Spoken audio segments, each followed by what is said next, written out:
Hello everyone, let's jump straight into one of the most sophisticated tools for understanding project politics, the Salience Model. In a professional sense, the Salience Model is a classification tool used to determine the prominence or salience of stakeholders based on three key attributes: power, legitimacy, and urgency. Now, in plain English, this is the who deserves my attention filter. It's a way of looking at a crowd of people and figuring out who is truly important versus who is just making a lot of noise. Think of it like being a parent at a playground. You've got kids playing, parents chatting, and maybe a park ranger walking by.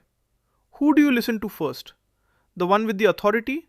The one with a valid reason to talk to you? Or the one who is screaming right now? I once worked on a project where we only listened to the loudest people, but we missed the quiet stakeholder who had the legal legitimacy to stop us. Stay with me here because this model uses three overlapping circles to help us avoid that mistake. So now that we've mastered the idea that salience is about standing out, you might be wondering about the first circle in this trio. Well, that brings us right into our next step, which is the attribute of power. The first attribute we look for is power. Formally, power is the stakeholder's ability to influence the project's outcomes or decisions through the use of resources, authority, or social status. To put that in very simple terms, it's the ability to force action. It's the because I said so factor. Let's break this down together. Imagine you are a project manager and the CEO walks into your office. They have high power because they control the company's bank account and your employment. Even if they don't know the technical details of your project, they can move the needle just by speaking. You've probably seen this at work when a senior executive makes a suggestion that instantly becomes a top priority for the whole team.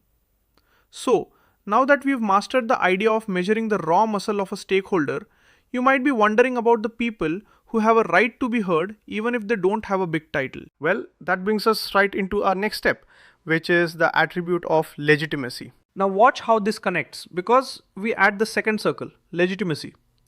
In a professional sense, legitimacy is the perception that a stakeholder's involvement or claim is appropriate, proper, or desirable within the project's context. In everyday language, this is the right to be involved. These are the people who have a valid legal or moral reason to care about what you are doing. Think of it like a neighbor when you are building a fence. They might not have power over your bank account, but their claim is legitimate because the fence is on the edge of their property too.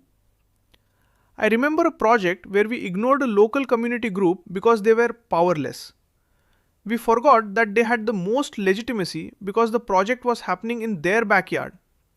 They eventually won over the public and shut us down. So now that we've mastered the difference between having clout and having a valid seat at the table, you might be wondering about that final spark that makes people jump to the front of the line. Well, that brings us right into our next step, which is the attribute of urgency. This is the attribute that forces us to move fast, urgency.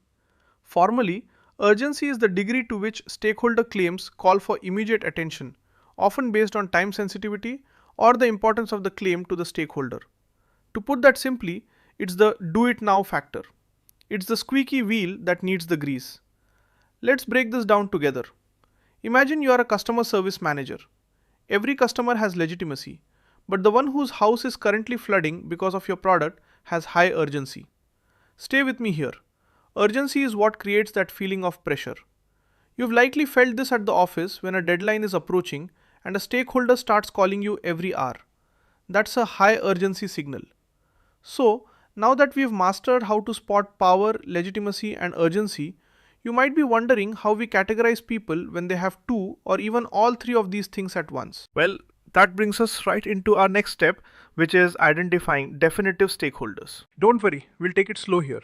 Because when all three circles overlap, we find the definitive stakeholders.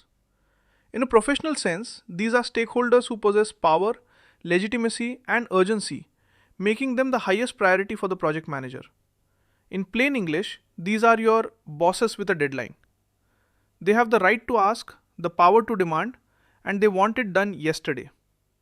Think of it like a building inspector who shows up on the day you are supposed to open your restaurant. They have the power to shut you down, the legitimacy of the law, and the urgency of your grand opening. You drop everything and talk to them. At the office, if you identify a definitive stakeholder, they should be at the very top of your manage closely list. So, now that we have mastered the art of finding the people who truly dominate our time, you might be wondering what to do with the people who only have one or two attributes. Well, that brings us right into our final step, which is categorizing latent and expectant stakeholders. To wrap this all together, the Salience model helps us group everyone else into categories like latent or expectant stakeholders. Formally, latent stakeholders only have one attribute and require minimal effort, while expectant stakeholders have two and are waiting for something to happen that might give them the third.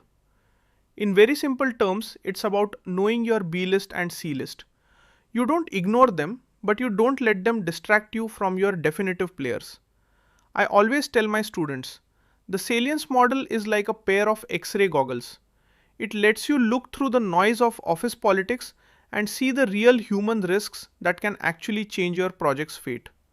And that, my friends, is the essence of the Salience model. It's about being strategic with your attention so you can protect your project from the people who matter most. So now that we have mastered the full journey from raw power to the definitive VIPs, you're ready to build a stakeholder strategy that actually works. We are going to discuss engagement levels in details in next chapter.